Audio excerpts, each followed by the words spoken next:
See, the main thing that I get upset with is I think they're making these drones too easy. I've heard from a lot of people that are photographers that with the GPS system turned on and with the anti-avoidance turned on and things like that, it kind of holds your drone in place. Yeah, and when you try to get those nice sweeping motions and things like that, that it really kind of messes with that.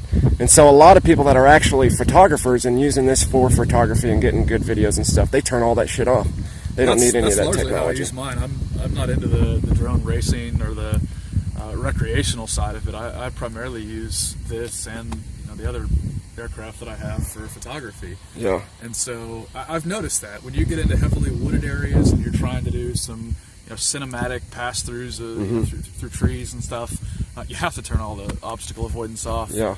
Or it'll kill everything. Well, and I've noticed another thing too. See, the Phantom 3 Standard is the first drone that came up with the point of interest. Yeah. And a lot of people have said that with the point of interest, if you learn how to do it, the panning sweeps and things like that, you can get them a lot smoother, because actually in the Phantom 4 itself, I've been told by several people that you can actually see it turning itself when you put it on. Yep. And so it's not as smooth as if you just learn to do it yourself. So, and that's one of the biggest things that irritates me, is I think that they're making these drones too easy, and there's too many unprofessional pilots that just avoid. They don't pay attention to FAA laws. They don't pay attention to how it is. There's so many kids that they get one of these things and they treat it like a toy. Yep. They turn all that stuff on. It makes it so easy for them to fly it, so they put it up, they get overconfident with it, and then they start breaking FAA laws. And that's the reason why you have to go out and get a license to be able to fly these things commercially,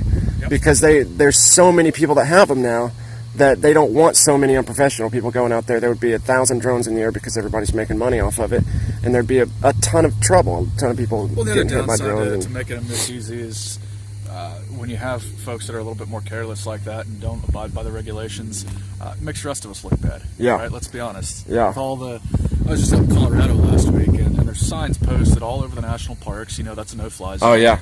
A lot of the Grand Canyon's a no-fly zone, too, now. A lot of the state parks in Colorado are those are good parks that you would love to get. There's some of the greatest scenery that you'll find, and you can't put one of these up in the air. Yeah. But you'll still have jackasses who'll go and do it anyway, and again, that gets back to giving good pilots a bad name. Yeah, and that's one of those things that we're going to start having discussions once a week on, is trying to get everybody a little bit more safer about flying, and kind of understanding the fact that when you get out there and act like a jackass and act like a moron, then you're ruining it for everybody else. That's actually taking care of it and actually going out and doing things. Trying to get a more positive look on these drones. In fact, when I go up and fly uptown, it's not illegal to fly uptown. It's not against the law. I've called the cops like 100 times, and they're just go do it. Just kind of let us know beforehand. But I get on Arc City's concerned citizens constantly and say, hey, I'm going to be in this area. If anybody has a problem with it, let me know. Right. If you don't have a problem with it, then I'll go ahead and fly. If you do, I'll go somewhere else. If I go to a park and film my kids, I go to every parent around and ask, because I want people, when they see a drone up in the air, to have a positive view on it, and not just, oh, there's another kid with a fucking drone. Drones have a pretty bad rap in the general public. And the bad thing is so many YouTube videos out there, these things crashing, people laughing, they've got millions of views and things like that. And that's also a thing that I hate, is the drone fail videos. They're entertaining, and people kind of like them, but that's a really bad thing for drones and drone ownership, because it just shows how careless some people are with the drones, and people just look at it and go, there's this thing right here when it first came out, what it cost, $1,400, right? So like $1,300, I don't remember exactly how much it cost, but that's normal middle-class income families can't afford this. And so when kids that have, parents that have a lot of money, or people that just kind of have money to blow, and they go out and they just destroy it. Yeah. I don't know if you've seen, there's a video about a guy who destroys a unique drone in like 15 minutes. A guy, like another guy that had an Inspire 1, got it out of the box, first flight in the air, rammed it into the wall, and they all laughed about it.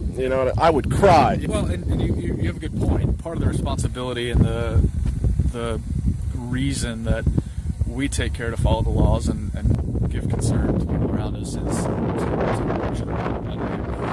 of it is on the manufacturers. It's not falling out of the sky, losing power and falling out of the sky. That doesn't help anybody. Not at all. So and that's a big recall happened.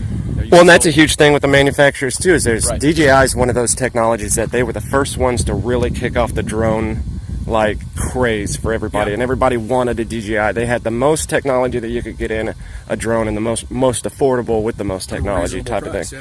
And so there's a lot of companies like the Altel X-Star that rushed out to put out a drone that was like the Phantom 3. It almost looks just like it, except it's like orange. And then the Solo, the GoPro, all these different companies who know nothing about drones. They know everything about cameras, but nothing about drones. They rushed out to put a camera in the air, and they rushed into these technologies that you can't rush in on. And corners. And Skipped QA. a lot of people like the drones. They look sleek. They were responsive. They did what they were supposed to do. But DJI goes out, and they may seem like they put these out like Call of Duties. You know, they come out constantly. Once a year. But they test it for years. Software, right? So software is software and some of the hardware working together is what gives you the stability, the tracking, the intelligent flight modes. There's a lot to be said for the silicon under the hood. Oh yeah, and this thing, the light bridge in it is just amazing, man. Like no other drone has the light bridge in it. Rough interference here today. Yeah. This particular spot, I don't know why. Well, let's move to a different spot. Let's